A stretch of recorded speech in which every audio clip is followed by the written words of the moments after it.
All right, hey everybody, welcome back to the channel. This is Rob here at Smirking Gun Reviews. We're here to talk about John Wick, Chapter 3, Parabellum, Prepare for War. We will be getting into some spoilers later on, but not right now. I'll let you know when. So, fantastic. Let's just get this out of the way. John Wick 3 was a freaking adrenaline-filled thrill ride that did not disappoint me.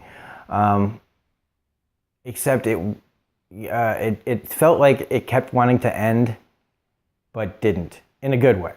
And so let's jump into this. So, like I've said in the other two reviews that I had, John Wick, I have no real interest in most action movies. And John Wick is the movie that kind of brought me back a little bit.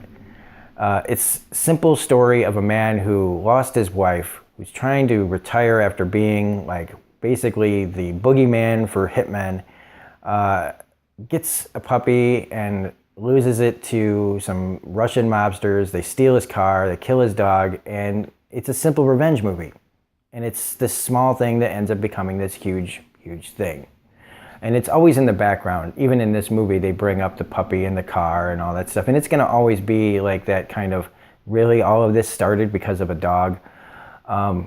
It's not just a dog. And then chapter 2, we get more of the world building. So we get like a simple story. We are introduced to Mr. Overpowered John Wick and a little bit of the world. In the second one, we get more of the world. The action's still good, but it doesn't quite have that same thing as the first one. It gives us more, and like a lot of times we get more and we don't really know what to do with it. Over time, I've grown to like John Wick 2 a lot. And now that there's 3, I like 2 even more. But the real star in John Wick Chapter 3 isn't the story, isn't even the characters. At this point, the characters have kind of become way bigger than life. And the real star in this movie is the action. And I'm happy to say that for once. Like, I'm all about story, but we've gotten the story. And we're still pulling it along as far as like right from the end of Chapter 2 where he's on the run. The action in this movie is where it really had me. I have to admit that during the lulls, which there aren't that many of, but when they are there, they are noticeable. I just kind of sat back and caught my breath and just kind of let things play out. It wasn't a bad thing. It's just I kind of know the beats that we're hitting. We're going to hit them all, and then we're going to move on to the next action sequence. But we do expand even more on the world and what's, the people that are running this whole thing. It didn't answer the question of, is everyone in on it that I have, or is it just New York?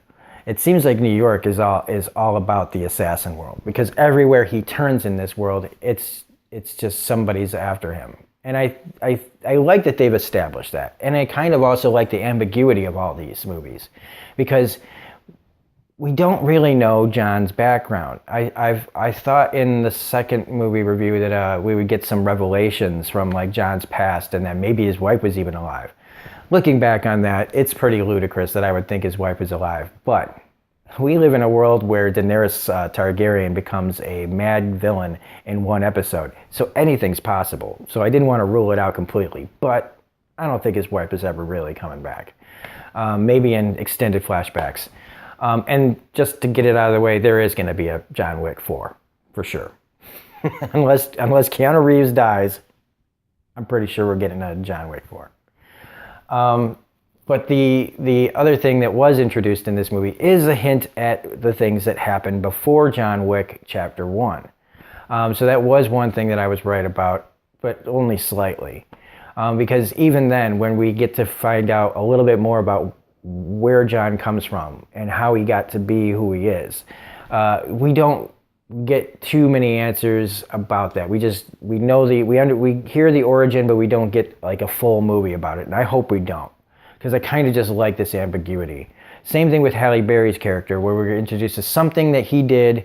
We always hear these stories like second, third hand in this movie about what John used to do and how he used to do it. And in this case, Halle Berry's character is someone that he helped for a change, and she owes him. It's also very nice to see Halle Berry in a movie that I like. Halle Berry, I think, is a good actress. I just don't think that she either gets offered the right scripts or picks the right scripts. I think she's been in a lot of dog crap. And in this movie, it could have been anybody in the role of her character and been done well. It just so happens to be her. And she just happens to be all right in it. I mean, I liked it. Her real part is way overshadowed by the attack dogs that she has with her. Now, I'm not sure if they're German Shepherds, like purebred German Shepherds, or if they looked kind of like African wild dogs. But the choreography for the fight scenes with the dogs is incredible. And we also get the Jerome Flynn's in this for a second as this like high up person that John Wick is trying to find. It's nice to see. He's from Game of Thrones. He plays Bronn. It was nice to see him in this. I guess maybe this was what he was filming while not being in Game of Thrones, but his role is about as big in this as it is in Game of Thrones season 8. And since we're talking about Jerome Flynn, let's talk about the bad guys. So the action in this is great, but I did have a problem with the last movie's bad guy. I thought he was just way too cliche and generic. And in this, we have kind of two faces to the villains in this. The villains being basically the heads of this Assassin's Guild, if you want to call it that. And they bring in this judge, who I don't know the actress's name. I believe she's from Orange is the New Black. This character has so much plot armor that she makes Arya Stark like jealous. She's a character that should have been killed multiple times in this movie, and just nobody even goes so far as to pull a gun on her. She's not interesting. She's annoying from the start. It is not the actress's fault. It is the way she is written. She reminds me, though, of a featherless bird. Just her way she looks and acts. It's very bird-like to me. And she's basically laying judgment upon everybody that's been involved with John Wick, whether it's Lawrence Fishburne's like homeless king, or Winston, the hotel manager of that runs the Continental. And even, goes so far as to piss off Lance Reddick, the concierge of the hotel. And she just is passing down judgment to, oh, you're fired, you're getting replaced. Oh, you're fired, you're getting replaced. And she's laying down all these judgments to these men. And I don't know if there's supposed to be some sort of message here. I'm not even going to try to figure out what that is. But all I know is the character there's no reason to keep this character alive other than she likes to use the phone and call in, like, deconsecrations and excommunications, and they keep letting her do it. Throughout the entire movie, it's just like, hey man, if you shoot her, she can't make that phone call that turns everything worse. But the plot needs to get to where it needs to. And so in a 2-hour movie, I have to be okay with it or not. If I'm not okay with it, then the movie sucks. Because with the way things are these days, I'm having a hard time ignoring plot armor and inconvenient plot details just that further the plot along that don't really make sense. Like, if everybody is so willing to kill each other in this movie, why is this lady still walking around? Except to maybe be killed later on in a different movie. That being said, there is another villain who is played, I believe, he's a seasoned stunt guy. He's a seasoned fighter. He knows his shit. And he's also a fan of John Wick. And I love that this character, because he's so ruthless, yet he's a fan. He's us watching John Wick fight. Him and his guys are all fans of John Wick, which is really, really funny. They really, really want to kill him. They really want the status of it all, but they also really, really admire him at the same time. Which gives this villain, for some people, it might be off-putting. I found it refreshing. Because if the other choice of our villain is this, humorless, featherless bird character, I'm going to pick the weirdo that has a man crush on John Wick, but also wants to kill him. And some of our best bits is with this guy, and he's not messing around. And to speak of these guys, these are all stunt guys that are doing their own fighting in this movie, and I love it. And you can see the love that this movie has for the choreography and everything. It is just oozing with homages to different fighting movies and fighting styles. A lot of this movie's end reminds me of Enter the Dragon and other Bruce Lee movies. The set design also we got to talk about in these movies. I've never talked about the set design or the locations in this movie before, but in this at this point now I have to talk about it because they're just beautiful. From the simple like the nightclub scene and just like the way John Wick's house looked in the first movie to the second movie with the like all the mirrors, and that really was like Enter the Dragon. And then we get like scenes like in 3, like the all glass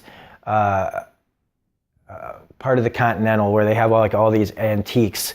Again, reminding me of like Enter the Dragon, and the one where he's got to go up the stairs. I can't remember which one that's called, if it's like House of Death or something like that. But it's really, really good looking. And the deserts, heck, the desert part is practically out of Uncharted 3. And it is like one of the only like, what the fuck are we doing in the desert? Like situation. It really was kind of like, it kind of took me out of it for a second, like literally, like, why are we in the desert? This is getting a little silly, but in a best possible way, because even, here's an example of what I mean, like the escalation of silliness in these movies. I'm not a fan of Fast and the Furious. Never have been, never, ever will be. But I respect that as the movies go on, the progression is, well, what do you do next? It just has to get bigger and bigger. And God bless the Fast franchise. It has become now where you've got a movie where a guy's calling himself Black Superman. And other characters are calling him Black Superman. And I'm just like, well, that's where we're at. We are literally, they've been jokes in the past about how these movies have become superhero movies, and now they're literally calling themselves Black Superman, which is fine. This movie has the same kind of escalation where it's like, where can you keep going with this? And it doesn't matter that it's getting to the point where they're all basically becoming superheroes and ridiculous, and they're going off into the desert on dream quests practically. I can forgive it because every once in a while, I think you just have to embrace the insanity, and that's what I did here with John Wick, because it's just insane. And honestly, I don't even think we're going to get into spoilers, because to spoil it, like to talk about action sequences and stuff, let's just say from horseback to motorcycles to some of the most excellent hand-to-hand combat scenes I've ever seen. Multiple scenes where the entire audience, including me, were like, oh! So there's a scene in the library at the beginning of this movie, the very first fight, that had me floored. There are scenes that are laugh out loud between Keanu Reeves and Lance Reddick in a firefight near the end. It's just, the action in this is astoundingly just brilliant. I can't figure out what they're gonna do next. That was my question at the end of John Wick Chapter 2. It's the same question I have at the end of John Wick Chapter 3. I do think Chapter 3 is better than 2. Action-wise, this is the best of all of them. Story-wise, it's not going to get, like, John Wick, it's not a complex story in its initial phase. It's as it gets peeled back and we start to know more and more about the characters, that it becomes more interesting. So story still is just kind of whatever. It doesn't really matter. John Wick is an OP character that, can either rise or fall depending on what page of the script you're on, and it's all good. I don't know why I feel the need to be able to give John Wick a pass on some of these things that would bother me and other things, especially these days with Game of Thrones, making me see like problems in everything I watch now. But I'm gonna give John Wick a pass on the problems that I have with it, because it doesn't take away from the overall entertainment of the thing, and it also doesn't take away from the fact that that's not the point of these movies. Okay, this isn't that. This isn't 10 years of watching characters. Everything goes back to Game of Thrones these days. So that's why it gets a pass. Like it's 2 hours and it's over. It's not Citizen Kane. It's not Empire Strikes Back. It's not, freaking Avengers Endgame. It's its own thing. And you either can embrace the insanity of the John Wick universe or you can't. I know more people that can than can't. I don't really think I've ever seen anybody tell me they don't like John Wick. And it is the most consistent. That's what I like, what some people have said. And it's true, that this is the most consistent of any Keanu Reeves franchise. It blows the Matrix out of the water. Sorry about that. And I had the trailer here ready to go, but it's kind of like, what's the point at this point? I do like that we get more of Lance Reddick's character in this, but not still, like, everything's still shrouded in ambiguity. He gets a lot of really great stuff. I've never seen Lance Reddick in a bad anything. Like, if the overall product is bad, he's not bad in it. Ever since The Wire and Fringe, and he's on the Blacklist, and oh gosh, he's just been in so much stuff that it's great. Ian McShane is, again, kind of the Obi-Wan Kenobi of this world. He's kind of still relegated to just, the guy who doles out wisdom and one-liners, but it's Ian McShane. That's what he's good at. And the music, like I said, it's the first time that the music just doesn't really have that much of an impact on it, because the gunfire in this movie is so loud. Seeing it on IMAX, I don't know if that affected everything, but it was very jarring at times. But it didn't take away from the action at all. And even though when it was over, I was up and out of my chair and in my car, it did stay with me. This movie is staying with me. I'm going to take some family members to go see it again on Sunday. So anyway, Lawrence Fishburne. Let's talk about Lawrence Fishburne real quick. No, he's the guy, that you're going to stop trying to hit me. He's got this great big presence. Again, his character is kind of just the same as before, but he is going to be, there will be integral things going on with his character moving forward. So anyway, I think that's the biggest spoiler I think I gave through the whole thing, was like foreshadowing there. So anyway, John Wick Chapter 3 is an amazing, intense, freaking thrill ride action-wise. If all you want to see is a whole lot of action, this is the movie for you. This is the movie of the summer. I'm not going to go see Shaw and Hobbs because I have no interest in that kind of universe. But for me, this is the action movie of the year. And I can't wait for another 2 or 3 years before we get the next one. So anyway, if you liked this review, please hit the like button, comment, share, subscribe. We're trying to get to 1,000 so that we can get our live streams going again. Otherwise, this is Robert Smirking Gun Review saying, go see John Wick Chapter 3 as soon as you can. You will not be disappointed. Wear earplugs. Have a great day.